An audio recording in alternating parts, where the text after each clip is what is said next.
This week on the Analog Circle podcast, we get a new report from a very reliable source that Kratos is still making his return to Greece, but it's in a way that I don't think any of us expected. We know what Neil Druckmann said about The Last of Us Part 3, but reports are showing that the game is in production, allegedly. We get a small but exciting piece of news about one particular Nintendo franchise that will be shown at the April 2nd Nintendo Direct. They're saying it's gonna blow us away, but we're gonna talk about it. And Knights of the Old Republic Remake is still being worked on. Who knew? But anyway, all of these stories can be found here and more in episode 250 of the Analog Circle podcast. I am your host, Kiaun Mitchell, and welcome to the show. Come on in, sit down and relax, kick off your shoes, because we are gonna have a great conversation today. And if you're traveling, whether it's by bus, by car, by aeroplane, or train, hopefully we can accompany you to your destination. Now, with that being said, if you want to be a part of listener feedback, and shout out to you, Cody Clark. I got your email. We're going to go over it, brother. We are going to go over it very soon.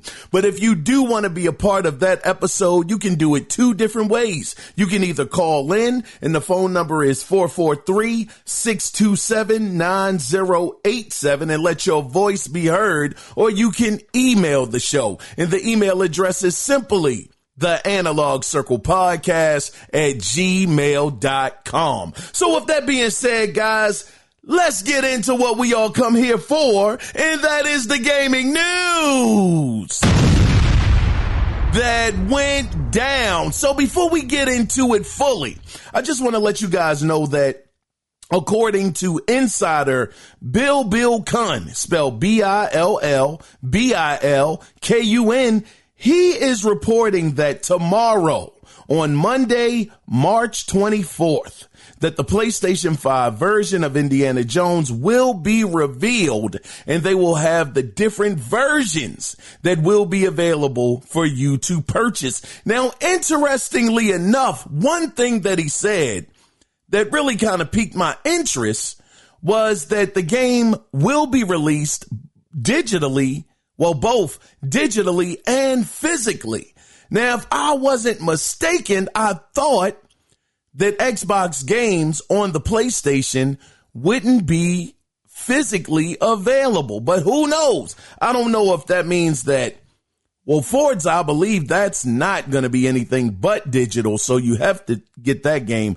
Now, if they're talking about games that are cemented with the Xbox brand, like Gears, like Forza, like Halo, Fable, games that are just grandfathered in, then I get it. But maybe for Indiana Jones, it's a bit different because this isn't one of those grandfathered in franchises that have been with Xbox from the beginning. This is a brand new IP. So maybe with those, it's a little bit different, and you actually do get a chance to get the physical version of those types of games. So maybe Fallout, Call of Duty. Of course, we've already seen Call of Duty released physically on the PlayStation 5. So yeah, I think that it's probably more so going to be the grandfathered titles. But anyway, let's go ahead though, guys. Let's get into the first story though that I got. And just to back up just for 1 second, for the insider that we've been covering a lot of his things lately, Bill Kun, if this does happen tomorrow,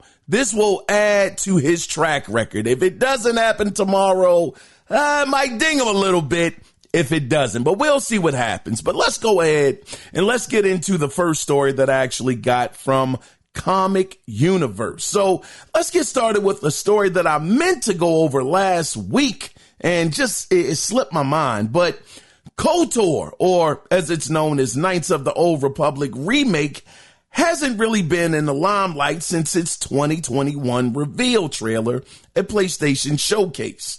Now, we also found out Aspyr had been taken off of the project and Saber Interactive had taken over development. Now, since then, it's been almost 4 years later and nothing has been revealed as far as information goes.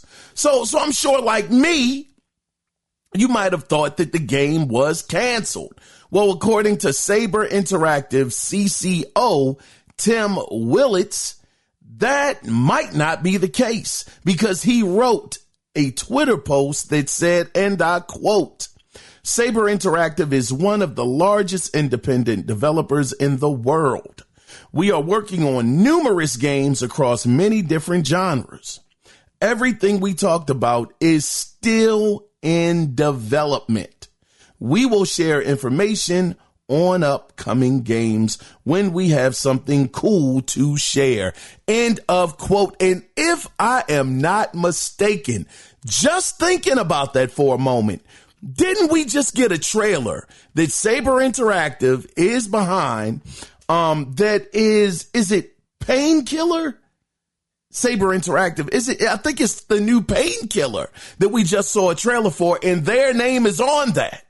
So with that being said, if it is true what Mr. Tim Willits is saying, that once they have something cool to show, then they'll show it, and everything they talked about is still in development, then maybe, just maybe, we'll get something on Knights of the Old Republic before the end of the year. Like I said, it is going on almost 4 years since we've heard anything really about this game. The last thing I think that we talked about, and this was sometime last year, was PlayStation, if I'm not mistaken, they didn't want the IP anymore. Well, not necessarily the IP, but they didn't want the title, because remember, it was shown at their showcase and it was supposed to have been an exclusive at that time. But when things went a little dicey with Aspire and it got, taken over by Saber Interactive, we had heard PlayStation said they wanted nothing to do with the title. So they let it go. And that's when I started going ballistic, saying hopefully Microsoft will take advantage of this, because the game was originally on the Xbox first.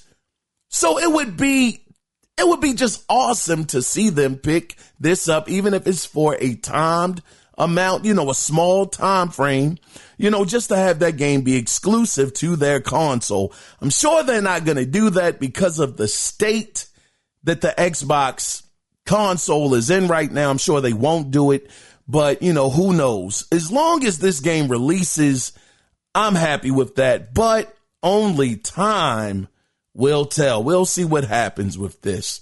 Let's go ahead though, guys. Let's get into some quick news though.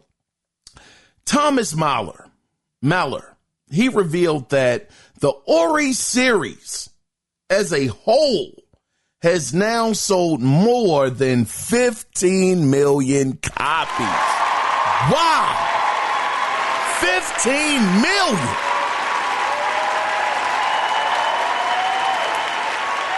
That is a heck of a number for a small platformer. And when I say small, that is of no disrespect.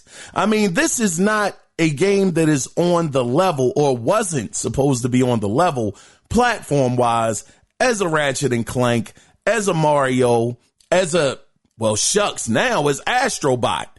This was one of those smaller indie titles that came out of nowhere and was absolutely incredible. Fantastically done. I'm sure that ain't even a word. Fantastically. They did such a great job on this game. Such a beautiful art style. So original with that. That art style was amazing. And that intro, oh my gosh, man, tears, brother. Absolute tears. That's all I can say. That intro was amazing. It was like watching a Disney movie. And the thing that made it just that much more amazing is the game doesn't really have dialogue. I mean, they doing that Nintendo stuff, that they doing that right now in the game, telling the story, but the story is very, very well told. It's a great story. If you haven't played the Ori franchise. Ori and the Will of the Wisp, Ori and the Blind Forest. I recommend you get it. It's a fantastic franchise. And the thing is that I do like the fact that if you get I think it's the definitive version of Ori and the Blind Forest, which is the first one, you actually can bump down the difficulty. See, when I played the original, I couldn't bump it down. And believe you me, if I had that option to bump that joker down to easy, I would have done so. It would have been a much easier game, but I do take a little bit of pride, just a taste of it, just a little bit of pride that I was able to beat Ori and the Blind Forest, you know, the way that it actually was meant to be beaten. That was one of the harder games that I beat. And the reason why I kept going back to it, as difficult as it was at times, and as hard as it was to find your way around the map, it was just a fun game. Great gameplay. Like I said, it was a really good story. Graphics were amazing, and it hooked me. So this 15 million that they have sold so far, Xbox has a winner on their hands, because like I said in that last episode, I didn't know they owned the Ori franchise. I didn't know they owned the IP. I thought Moon Studios owned it, but they don't.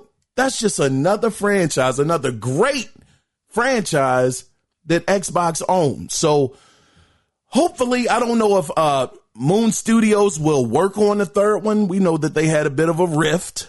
You know, early on last year, things weren't going their way. They were mad that Ori couldn't be, you know, on every single platform, which it doggone near was. I mean, it was on everything but PlayStation at the end of the day.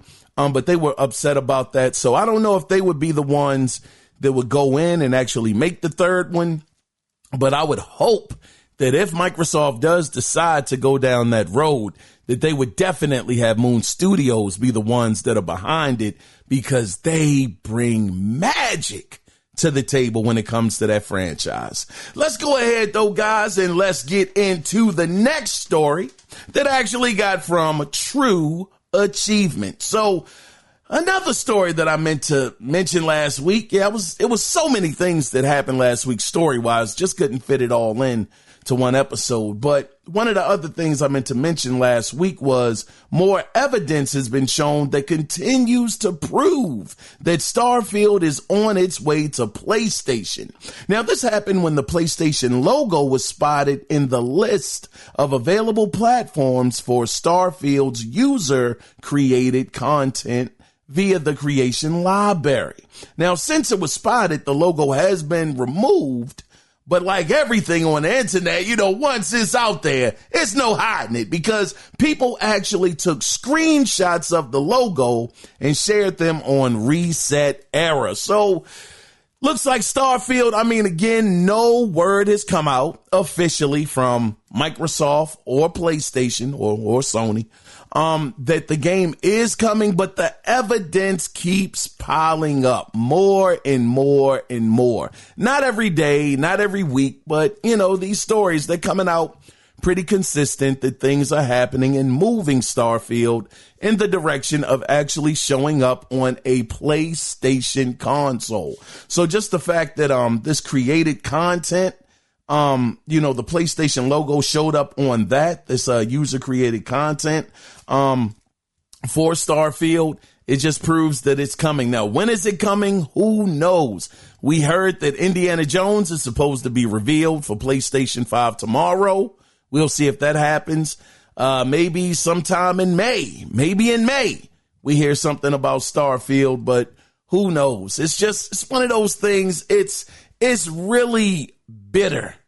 It's not even bittersweet to me. It's just bitter, because I really would have hoped that Xbox would have kept these games for themselves and just wrote it out just for one more year, just to see what would have happened. But we talked about that last week. I'm not going to get long-winded into that direction, but, you know, Starfield, we'll just see when it actually does release for PlayStation. But I'm thinking we may hear something in May, but we'll see. Let's get into the next story, though, guys, that I actually got from WCCF Tech. So this next story does show. Now, this is a little insight into the now PlayStation owned Housemarque studio, where Housemarque CEO, now I'ma definitely butcher this brother's name. His name is spelled L-L-A-R-I. I'ma say Laurie, and his last name is spelled K-U-I-T-T-I-N-E-N. Kiaun.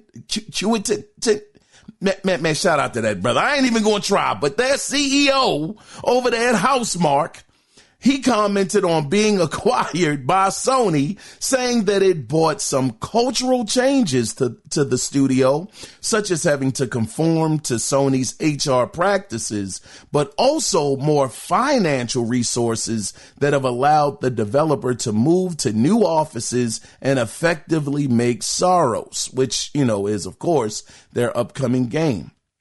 But he was saying that it's because of them that even this game by itself is even possible. Now, Kiaun, and I know I pronounced that brother's name wrong, pardon me for that. He also mentions that as an independent studio, they would have never been able to invest as much as what would have been needed for the development of the game, which has a budget. Listen to this budget of their game.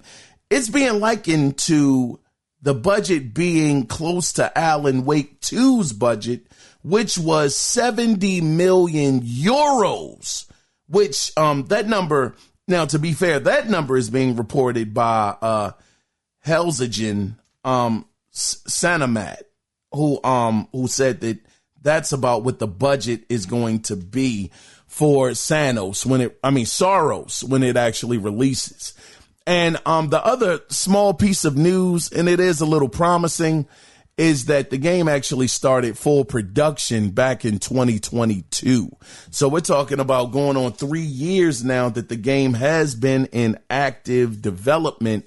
And I believe that we will actually see some gameplay of that game in the upcoming PlayStation State of Play event. So we'll definitely see what happens with this. But I know that people are not very, very happy about a lot of developers actually being picked up by the big three, whether it's Nintendo, Microsoft, or Sony.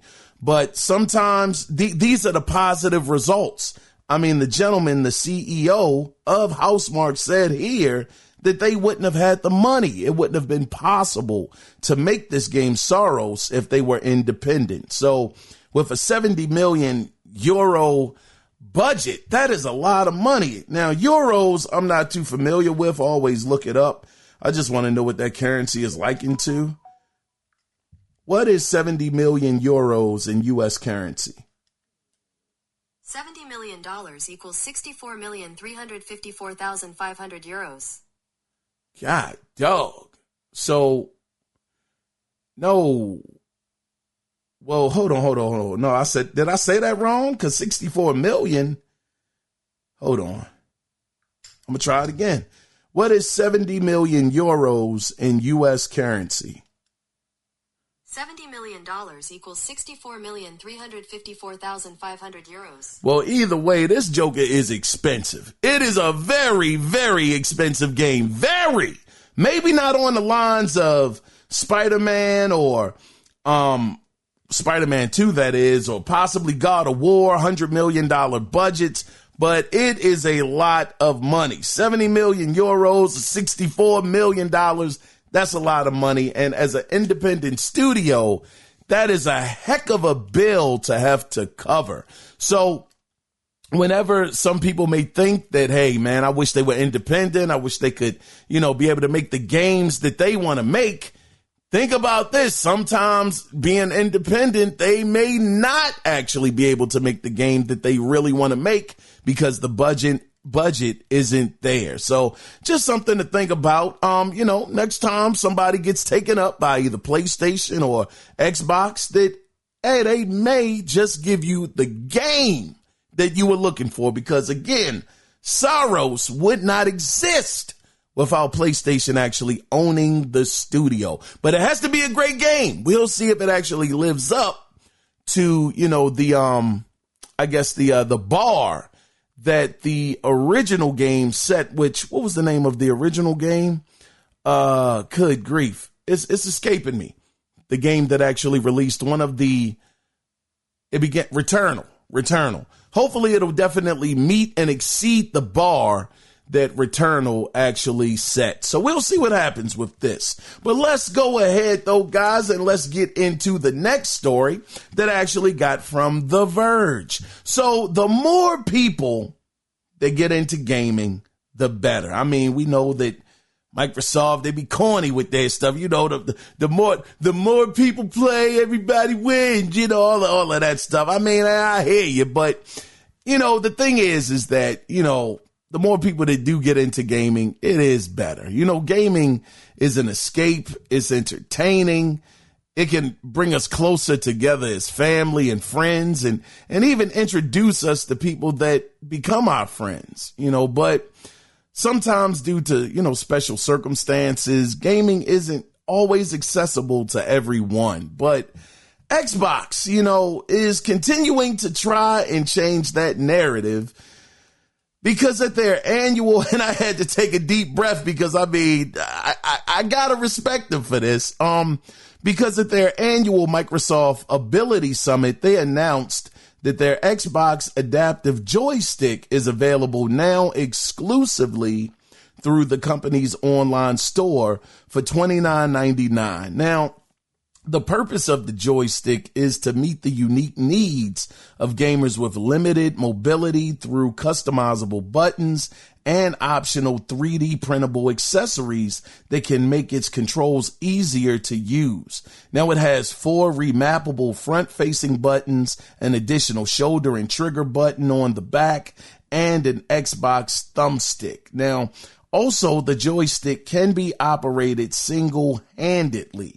So you can also connect it, and I thought this was dope too. You can actually hook this joystick up and connect it to the Microsoft Adaptive Controller, which was actually the first iteration of this that was like an accessible controller for people with special needs. Now, the one thing that it doesn't have, and this was a bit of a letdown, but it does explain why it's $30. It's not really expensive, but it doesn't have wireless functionality. So you will have to plug it into a USB port directly on your Xbox or PC.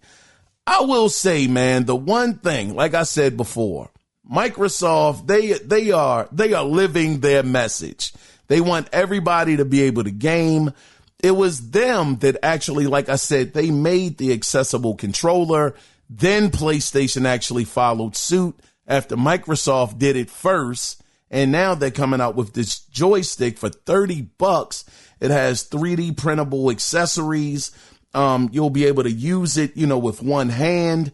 And, you know, it's just gaming it has truly been a blessing to me. It has been a privilege to actually see gaming go from graphics that were on the ColecoVision and Atari 2600 to actually seeing what games like Senua's Saga look like on Xbox Series X. Maybe I didn't play it, but just looking at it, seeing how beautiful the games look, seeing how beautiful and incredible God of War Ragnarok looks, and just the stories that are told, you know, even with Nintendo with Super Mario Odyssey, how much fun that game actually was to play and beat.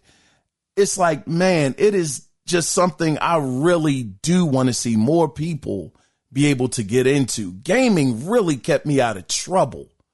You know, as a young person that could have got into a lot of different things, and that's not even my personality, but you know, sometimes certain friends, not friends that I got very close to today, but in the past, you know, you're young, you're very impressionable, certain people that you have around and not always doing the right thing, you know, but it was just cool for me because I would meet other people that actually gamed. And during that time, people always have gamed, but a lot of people at that time just weren't outright about gaming. Like it just wasn't the cool thing to do, you know, when you were in a crowd of people and everybody's talking about what they're doing. And you're like, yeah, I'm playing Super Mario Brothers when I get home. What? Are you kidding?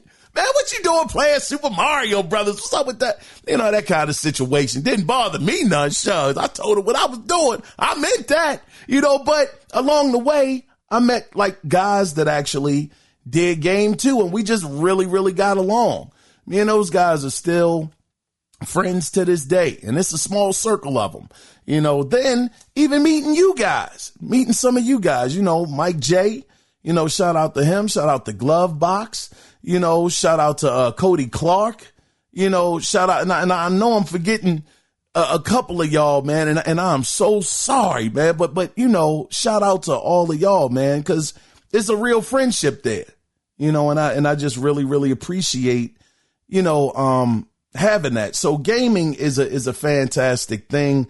And when you can actually have something like this, a controller that can make it so a person that may not have been able to game, you know, at one point in time, actually be able to do so, man, I can't do anything but champion that. And most certainly salute Microsoft for actually making the effort to really try to include everybody into this hobby that we all love so much. So shout out to them.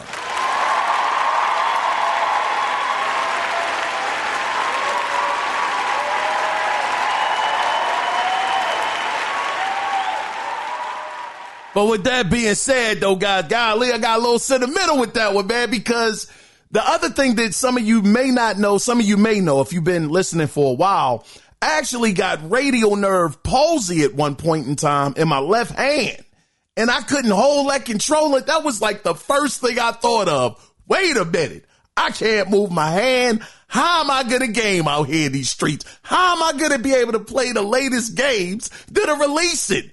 I was scared to death. I said, man, if I can't game, I don't know what I'm going to do. So it's like you just never know. Things can really happen where you don't have to be in any situation for something to be a unfortunate incident, you know, or accident that happens that can totally change your life, you know, as far as being able to do many things. And gaming is like one of those things that it did get to a point where I would take it for granted. Like I'll be able to do this until I'm 100 years old, you know, just kind of taking it for granted that it was always going to be there.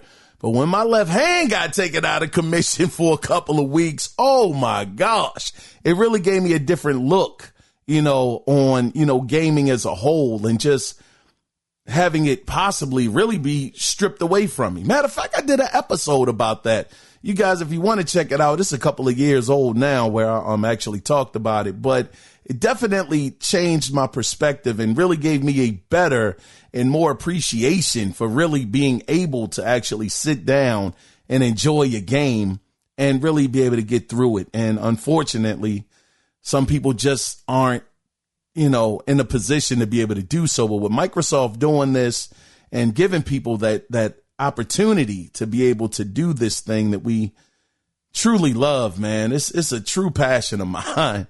Golly, it really does bring me joy. So I hope that what Microsoft is doing will spread and people that have always wanted to game, they actually get a chance to really feel the joy that the gaming really can bring you. So, you know, we'll see how this all goes and what happens. But again, shout out to Microsoft for doing this. But let's go ahead, though, guys. Let's go ahead. Let's lighten it up a little bit and let's get on into the next story. So we got this next story from Twisted Voxel. Now, a lot of us are waiting on April 2nd. I know I doggone sure am. Now, April 2nd, we're waiting on that to see exactly what Nintendo will be showing off for the Nintendo Switch 2. And according to content creator and game developer interviewer, his name is Reese Kiwi Talks Riley. He's saying when Metroid 4 Prime is shown, it's going to, quote, blow everything else in the direct out of the water, end of quote. Now, we all know that with the Switch, we want to see the graphics at the end of the day. We want to see how big of a jump has Nintendo made from the Switch to the Switch 2? And this right here, Metroid Prime 4, looks like this is gonna be the showpiece that actually does it. Now, my thing is, I am curious to know. We know that Metroid Prime 4 has been in development for 72 years right now. 72 years! This game has been in development, and we just saw a glimpse of gameplay earlier this year. Just a glimpse, and that Joker did look fire. It looked good. For a Switch game, a Nintendo game, just that glimpse, it looked pretty good. Now, if this guy, again, his name is Reese Kiwi Talks Riley, if he is saying that this game is going to blow everything else out the water, then this is it. Like I said, this is the graphical showpiece that we're going to need to see from Nintendo, and everybody needs that.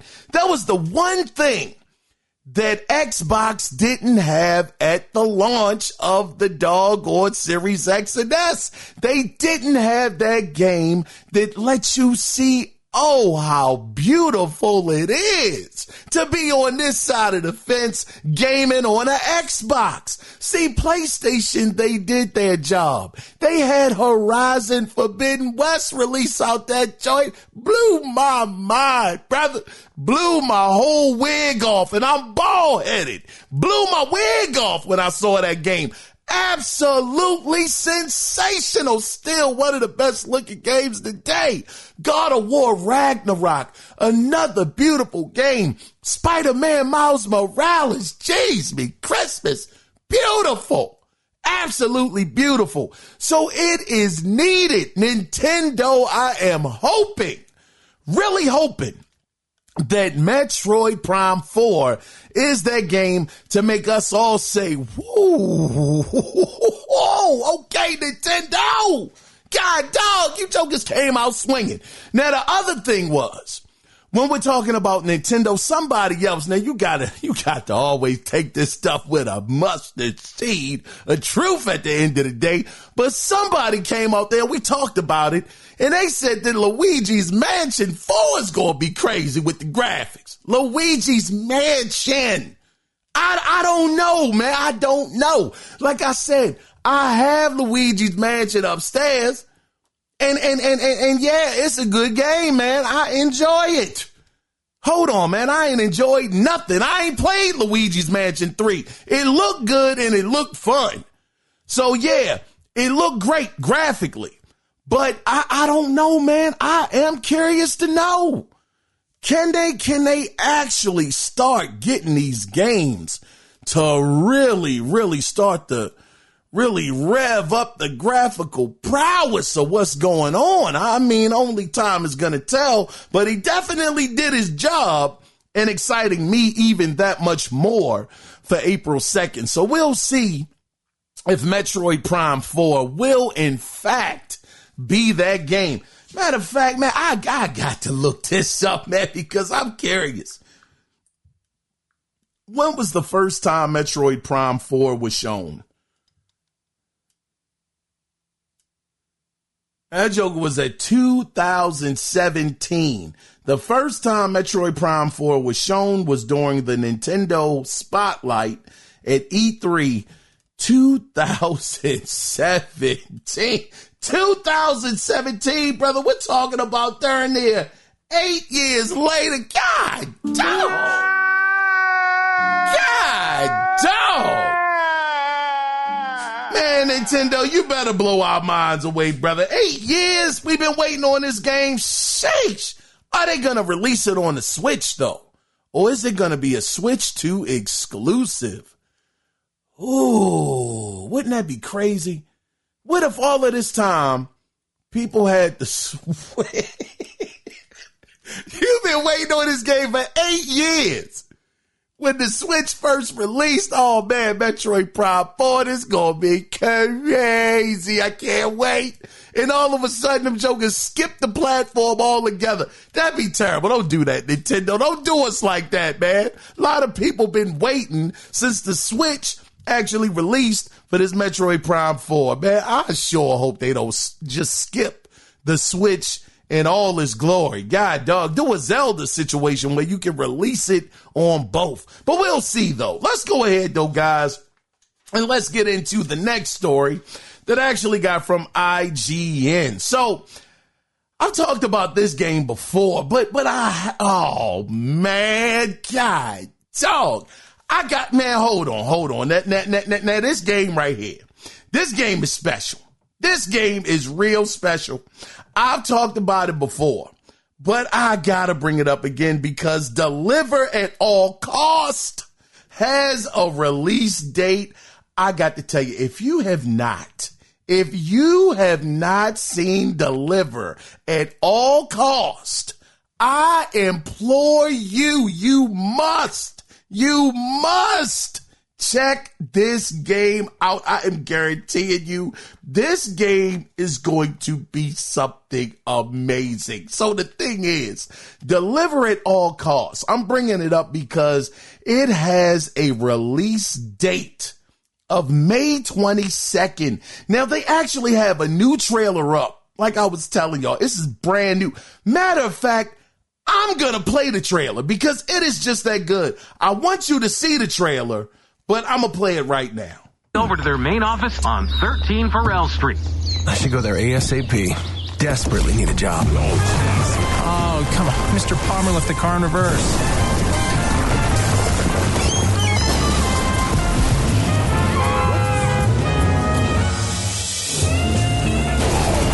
Winston, sir, Winston Green. With the help of We Deliver, anyone can enjoy the luxuries of the mainland. We deliver anything, anywhere. Who is Winston? A madman? Are you blind? A victim? He's like a fine piece of equipment with just a few loose screws. At We Deliver, we pride ourselves on completing every delivery. We're reshaping the very essence of delivery services to ensure that every package is delivered with utmost efficiency. My bad. Hey, that delivery is mine to make. This is just the beginning. There's something off about you, kid. I just know it. I have never encountered a case as unprecedented as this one. You think you can push me around? Well, I have news for you. Focus fire on the new target. You ain't no ordinary courier. You don't know what you're dealing with. How come there's no record of a Winston Green, huh? I'm done explaining myself to you. Life's full of ups and downs. Sometimes we stumble and fall. If I've learned anything, it's that some things are just out of our control. Man, God, dog, Deliver at All Costs. Golly. This game right here, it's got to get some kind of award. It's got to get something. The destruction. The amazing destruction in this game right here, brothers and sisters. God, dog. I am so excited about this game. I mean, I am beyond excited.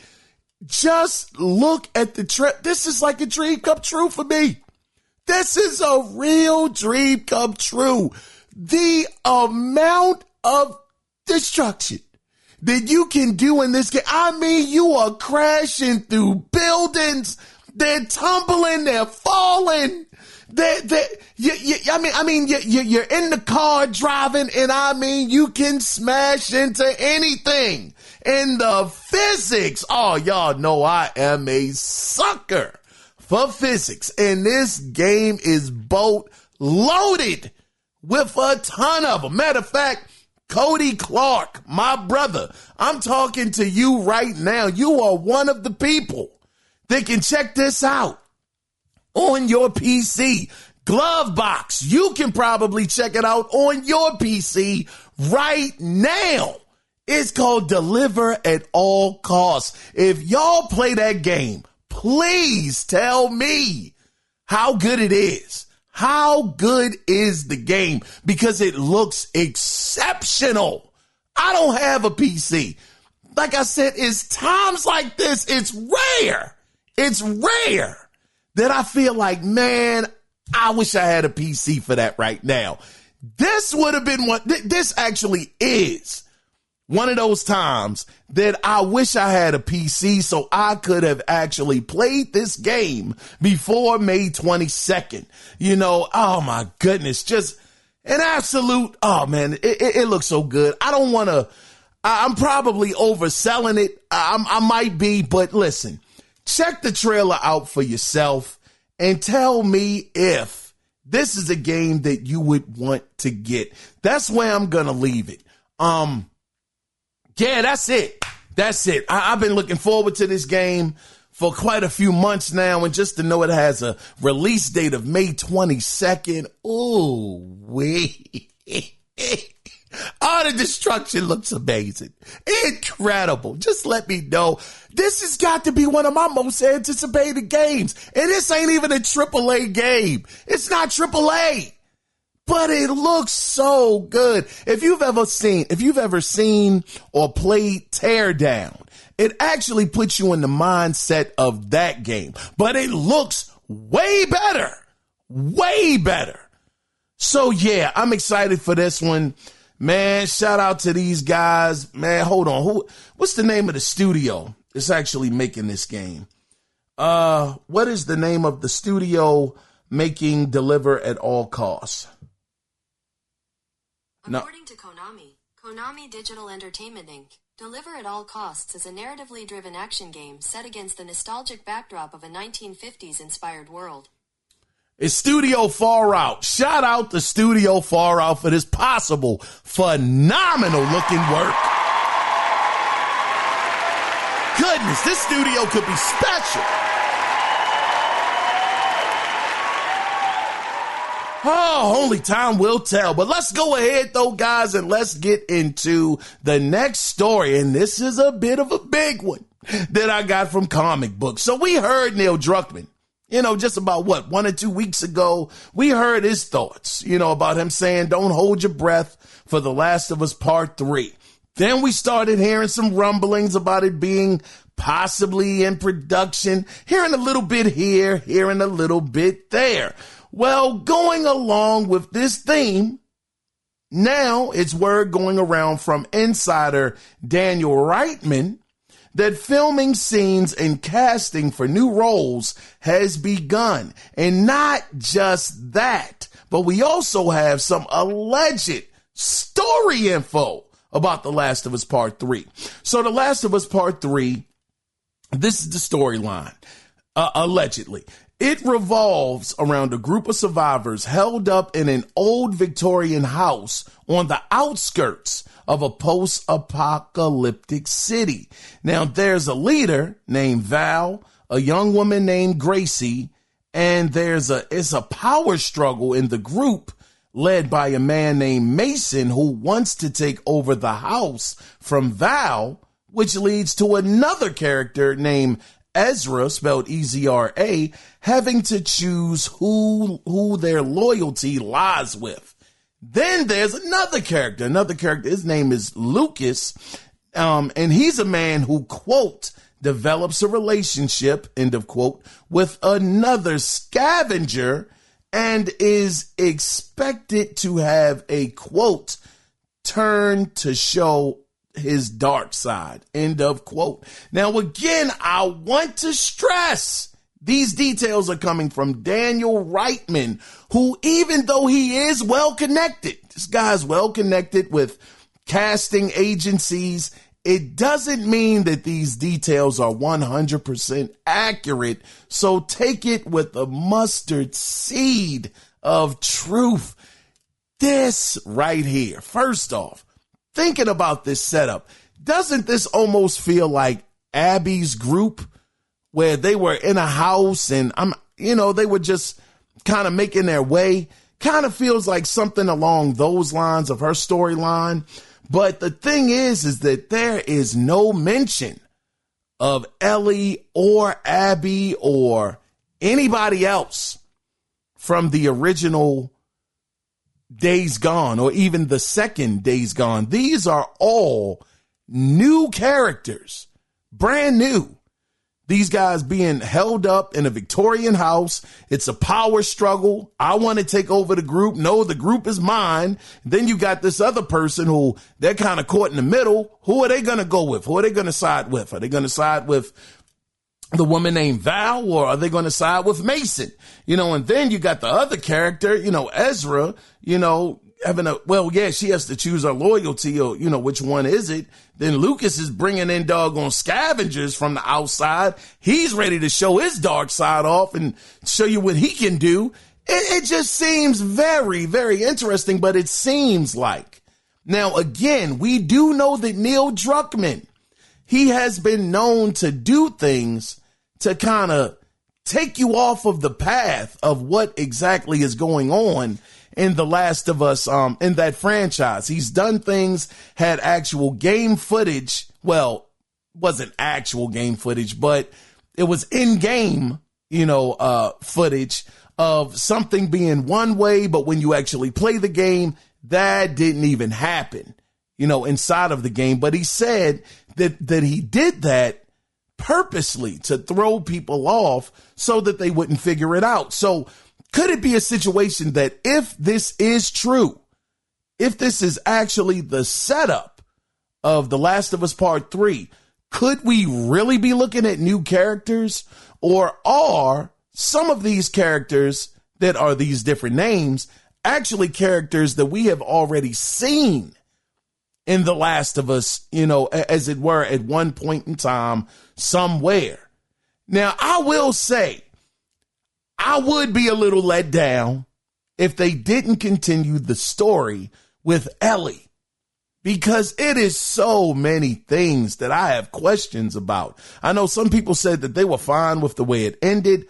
I wasn't. I want to know what could Ellie do if, I don't want to spoil it. I will tiptoe around it and say that we all know what Ellie is. We all know what they think Ellie could be as far as this world is concerned, what benefits she could bring, to the world. I'm curious to know, how does that look at the end of it, at the end of the franchise?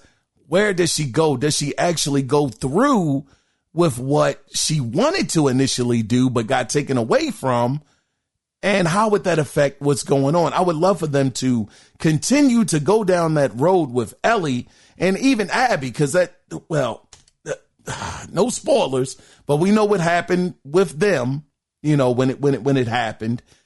I'd just be curious to know how they would navigate that story, but if they have to go with a whole new set of people, I would be let down, but I would not play it. I would definitely play it. Anything Neil Druckmann does, I'm going to give it a shot.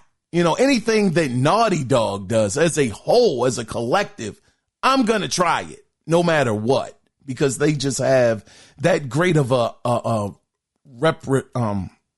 reputation of doing fantastic work. So I'm sure that if this is the direction that they're going in, I have no doubt that it will be a compelling story, fantastic graphics, great character development will happen.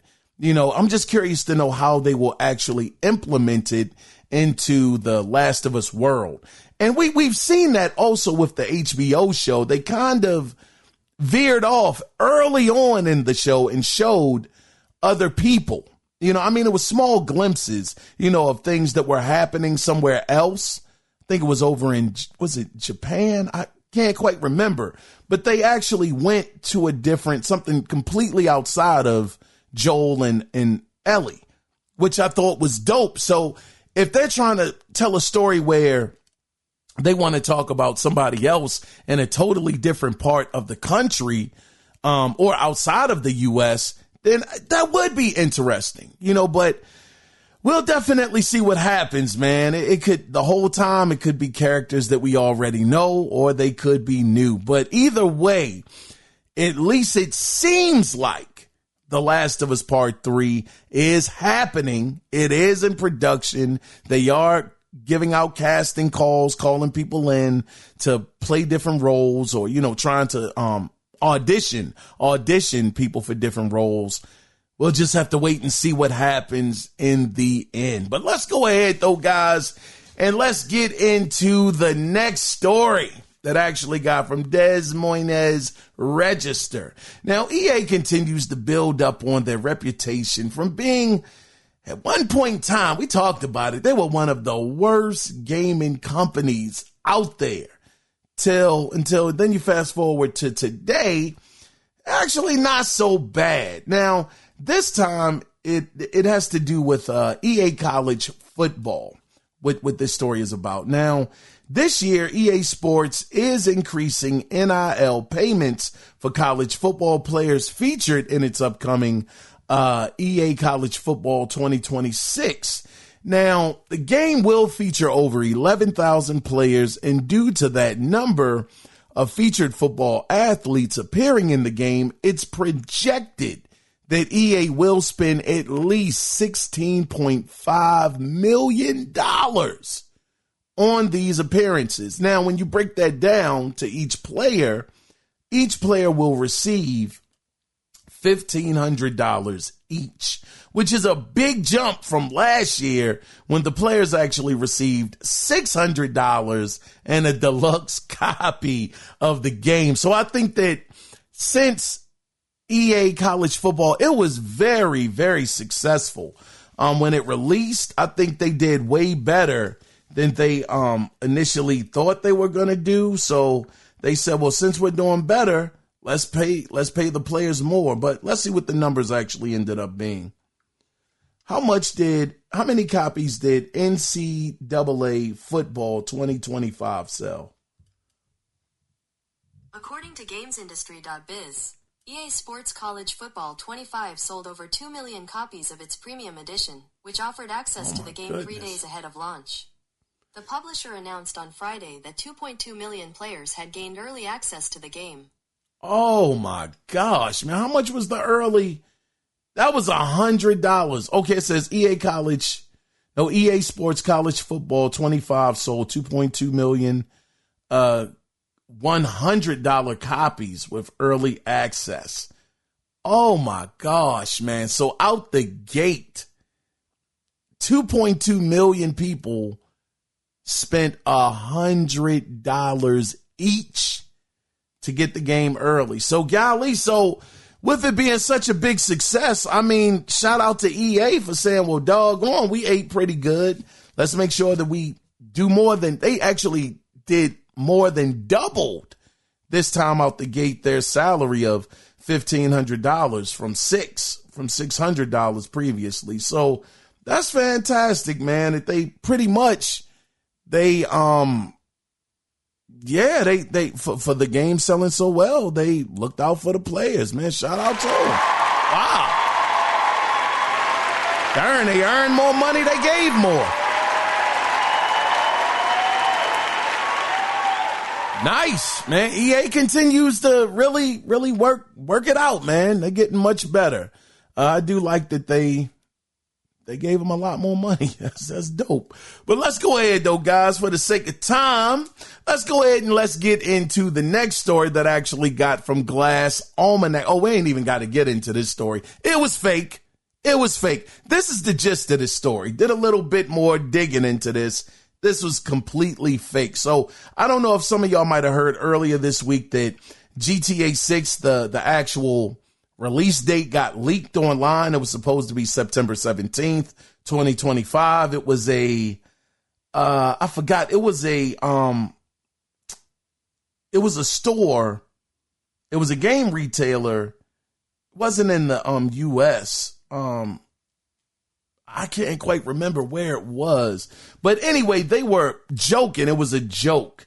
The guy, XU Roy guy, his name is spelled Ruguay. he actually stepped out there and let people know that, no, that was a joke. It was, it was fake. They were joking around. That September 17th, 2025 was a joke. I think that's when GTA 5 actually released. So he got out in front of it before it starts spreading like wildfire to let everybody know, they were just joking. The retailer was just having a little bit of fun. So yeah, we still don't know what's going on with GTA. They're saying now that they may be, Rockstar, that is, or Take-Two, maybe trying to do something with PlayStation to give them the marketing rights so that they can, promote the game. Who knows? They may get another DLC or something like that added on. Who knows, man? But, GTA, these guys, oh my goodness, man. It is so interesting to me. It was like an article that was out there saying that a lot of companies, well, some companies, not a lot, but some gaming companies could suffer by not knowing when Grand Theft Auto 6 is going to release, because everybody knows if you release too close to GTA 6, it's like the Icarus situation, flying too close to the sun, you're going to get burnt out this joint, so they're like, they need to let people know, Take-Two that is, when the game is coming out so everybody can maneuver their game around theirs so that they don't get burned and totally eclipsed out here and lose a ton of money. That's how much Take-Two has the doggone gaming industry in a chokehold right now. That everybody is scared. These jokers are Debo. They are Debo out here, man. What you got on my 40, homie? God, dog, out here running the whole industry. Jokers tucking in chains and everything. Don't want no smoke. Tell them, no, go ahead, man. Go ahead. I don't want no trouble. Yeah, go ahead. Here's my shoes. Go on and take my chain. I tried to tuck it, but doggone, you took it off of me. What am I do? The jokers is like Omar from The Wire. Oh, man. How crazy is that one game has this doggone much power over the industry? The only other game they said it can release with Grand Theft Auto and not really be affected is doggone Call of Duty. Two juggernauts that can go at it and really stand on even footing. That is absolutely insane. But we'll see, man. It's been a long time. We don't have a trailer. We don't have a firm release date. There's so many things going on with Grand Theft Auto 6 that we got questions about. Is it gonna be $100? Are we actually gonna have to pay $100 for GTA 6? And God, dog, just thinking about it, the people that got EA college football early for the $100, y'all ain't making it no easier for people, for these companies to say, nah, they ain't gonna pay for that. What if now I will say this. I will say this, brothers and sisters. If they did, if they did release Grand Theft Auto 6 early and you had to pay the $100 to get it early, like they would have to make it like a week for me though. It had to be like 5, 6. Well, it had to be 7 days. It got to be a real week. At least 7 days you get it early. It can't be 2 or 3. That ain't going to be enough incentive for me. But 7 days early? Oh, man. Brother might. Yeah, I might break. I might have to break if it came down to that, especially if those early reviews come out and the game is looking fantastic. And it's like a real generational leap over the other ones. Oh, man, these jokers might have me. They might have me pinned down and dead to rights. They might get a whole 100 off of me for that game early. But we'll see, man. A lot of mystery still around Grand Theft Auto 6. Oh, man. We'll talk about it when we get some new information about it. But let's go ahead, though, guys, and let's go on into the next story that I actually got from CBR. Now, man, this is not good news, but we got to discuss it. So at 52 months in, man, Brings me no joy to say this, but at 52 months in, recent data from Circana shows that combined, both Xbox Series X and S are behind Xbox One sales by 19%. What did he say? 19%. They got 2 consoles on the market. 2 consoles out there, lower tier, upper tier. And they are doing worse than Xbox's previously worst generation. They're 19% behind at the 52-month mark. That is tough. And then I keep hearing these rumors that a handheld is going to change everything. Are you nuts? A handheld is going to turn everything around for Microsoft. A daggone handheld. You got to be kidding me. A handheld? Have you looked at the handheld market lately? These jokers are not flying off the shelf. And it's probably going to be more expensive because it's a handheld. And it's going to have some great tech in it, I'm sure, or at least pretty good tech, when it comes down to it. Then they're talking about the Steam store being on Xbox. I am confusion right now. Absolutely confused and dazed. I don't know where we're living right now. I don't know why Microsoft would even make another console. You're already almost 20% behind your worst generation, 52 months in, and you're going to make another one? Oh, man. What? Man, hey, Microsoft, brother, man. Ain't nobody coming to see you, Otis. I'm just saying, I don't know who is checking for you right now. And see, this is the thing, man. I am so all over the place with Xbox. I love them and then I don't like them. I love them and I don't like them. It's like, man, it's just the hurt. You know what it is, man. It's the hurt. It's the hurt inside of me as a real Xbox fan. It is the real hurt. It is just me really wanting to see them succeed and them just not being able to do so. It really hurts my gaming soul, man. It really, really does. But I have just come to the realization I don't think you're going to be able to get out of this hole. Not with a handheld. Not with no exclusives. All of your games going across the street. All of your workers are leaving your doggone factory and going across the street to the competition. Like, man, you're sending them over there, man. Go and get out of here, man. You got a half a day today. Finish the other half of the day over there at the other factory. Yeah, I know with rivals. I get that, but they need your help. Go on over there. We're going to get paid off of you over there, too. What? Oh, man, listen. All right, that's as far as I'm going to go with Xbox this episode. It hurts, though, but they are down 19%. I don't think that, I just don't think we're going to get another one. They saying it's going to be out in 2026 sometime. This thing is supposed to come out. They had a leak that came out earlier that said that it might be it was something to do with a handheld or something like that. Man, this ain't going to work. It's not going to work. That handheld is going to come out and sell 100,000 copies in 5 years. 100,000. They act like the Steam Deck and the Lenovo and all of these other handhelds are flying off the shelf. Man.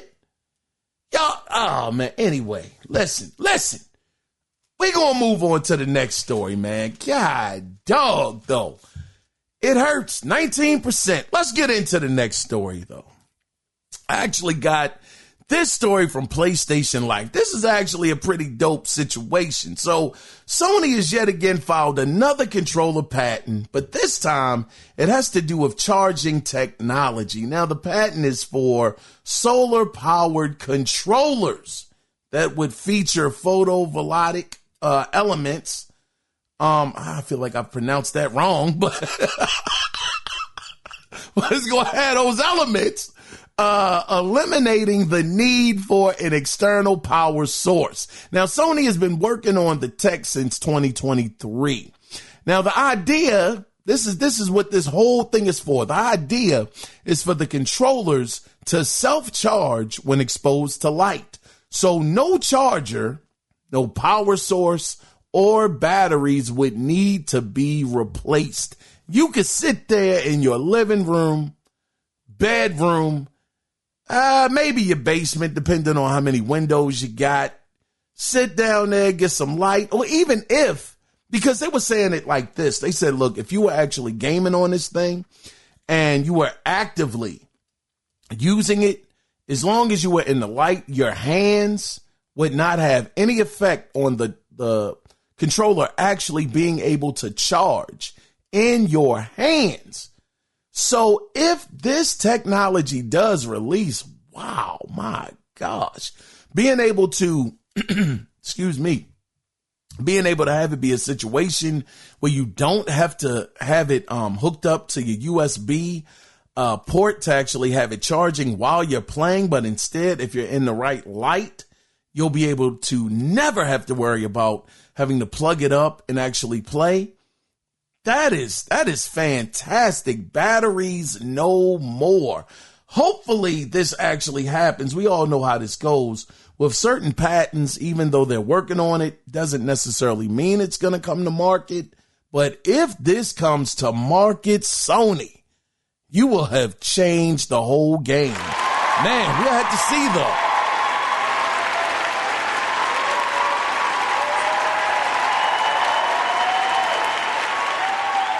That would be a huge game changer. But let's go ahead and let's get into the final story for this week. And I actually got it from Comic Book. So according to a new report from Jeff Grubb, oh, wait a minute.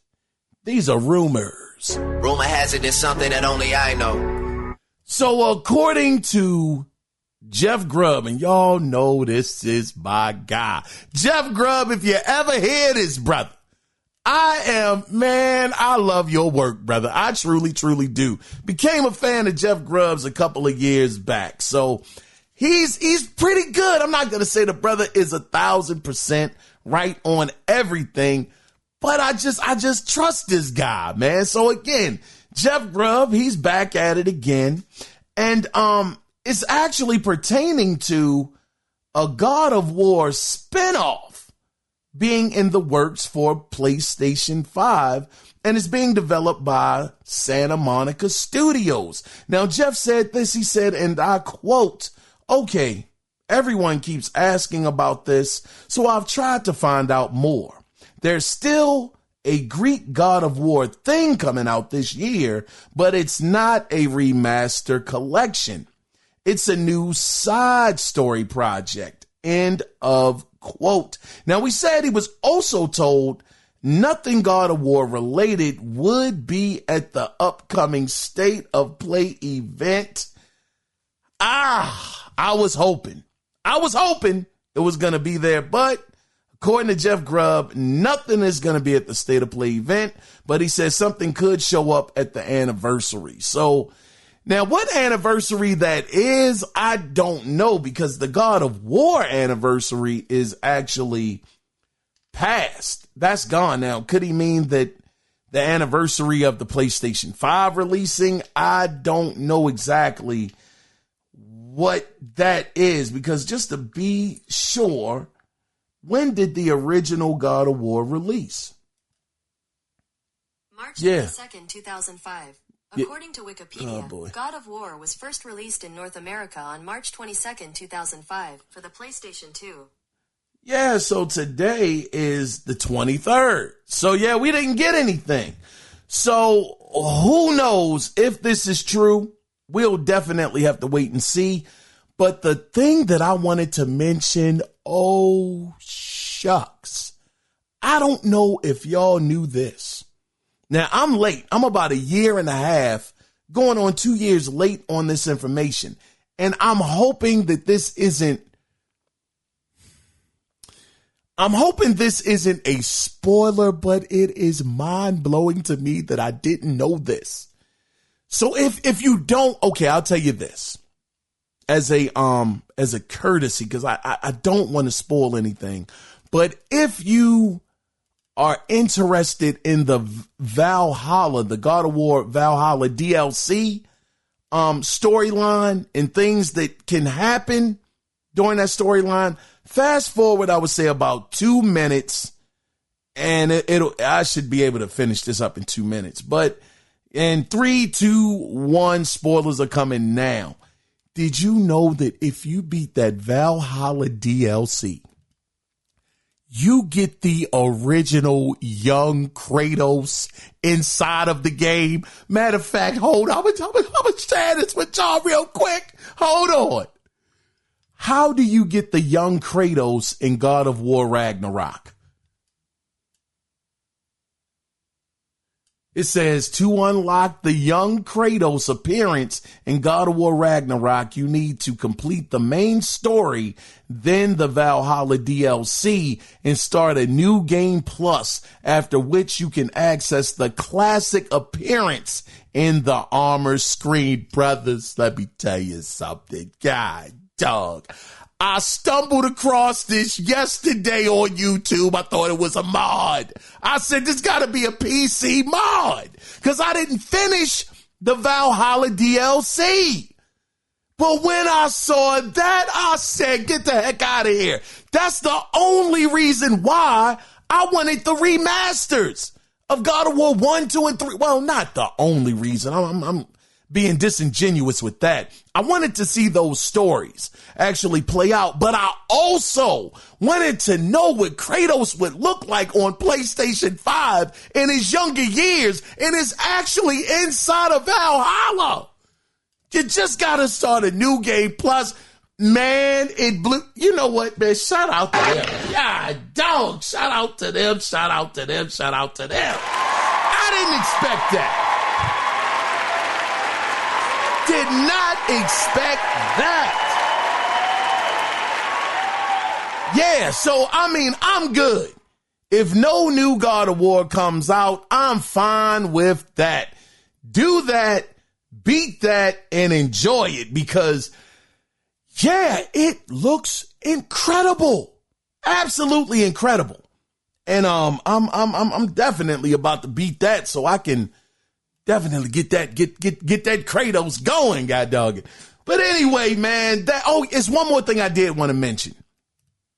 You guys, the DLC, it is available for the 20th anniversary of Kratos. Definitely get it. He looks real good, looks great, and yeah, enjoy that, man. But anyway, now that is the end of the gaming news this week, which brings us into the final section of the podcast where I ask you guys a question. And I know you saw it at the beginning, but let's go over this officially and thank y'all for being here. So this week's question is, has the PS5 Pro impressed you? Have you been impressed by the PlayStation 5? Now, this thing is going on, it released in November, December, January, February, March, give or take 3.5, 4 months, kind of close to that, around that mark of when the console actually released. How are you feeling? For people out there that actually have the Pro, how are you feeling about your purchase? For people like myself who haven't got the Pro, but you saw that Assassin's Creed Shadows breakdown. Oh, shucks. How did that make you feel? Man, let me just say, PlayStation has been doing a much, much better job of showing you what you get for your money than they did during the PlayStation 4 Pro's run that they had. PlayStation 5 Pro, they are really giving you reasons to go out there and purchase this thing. Now, am I going to purchase it? I got to stick to my guns and say, no, I'm not going to get it, but God, dog. Hey, listen, man, listen, brothers and sisters, they really are. Whoa, man, listen, if it had a disk drive in it, if it had a disk drive for that $700, man, I think I would have been hook, line, and sinker right now. And I understand people say you can get the external drop. Nah, bump that. I'm not spending $800. I'm not doing that. It should have been inside of the PlayStation 5 Pro when they released it. I ain't gonna give you an extra $100. I'm not gonna do it. But golly, if they had that disk drive in there, man, a brother would have had to make a decision. That's all I can say. But I'm curious to know, what are your thoughts, on the PlayStation 5 Pro?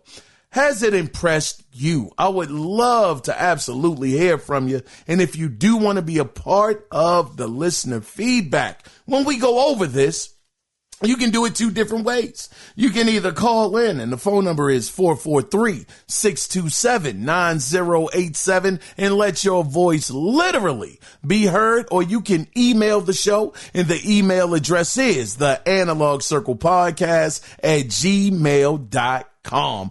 I was your host, Kiaun Mitchell, and as always, I have to say again, thank you guys so much for being here. Thank y'all.